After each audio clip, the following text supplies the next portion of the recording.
ইতালির ভেনিস শহরে ৩টি কালচারাল সেন্টারকে অবৈধ ঘোষণা করা হয়েছে, হয়তো যে কোনো সময় বন্ধ হয়ে যেতে পারে। সাধারণ মুসল্লিদের কাছে অবশ্য একটা জিনিস চিন্তার, সেটা হচ্ছে আসলে এই কালচারাল সেন্টারগুলোকে আমাদের আদৌ প্রয়োজন? যেখানে ফজরের নামাজে ৩ থেকে ৪ জন বা ৫ জন লোক হয়, জোহরের নামাজে ১০ জন, আসর মাগরিব এশাতে হয়তো ২০ থেকে ৩০-৩৫ জন লোক হয়। আর জুম্মার নামাজ বা জানাজের নামাজের সময় লোক হয় ১.৫ থেকে ২,০০০। শুধুমাত্র এই কারণে কি আমাদের এই প্রতিষ্ঠানগুলোর প্রয়োজন আছে?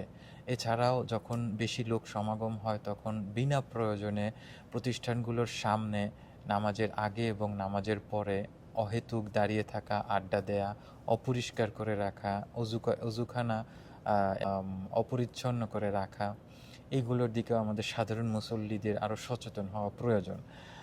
কেননা এর আগে যে এই মেস্ত্রে শহরে দুটো প্রতিষ্ঠানকে বন্ধ ঘোষণা করা হয়েছিল, আপনাদের হয়তো খেয়াল থাকবে, ভিয়া পিয়াভে এবং ভিয়া ফোগাৎসারোতে।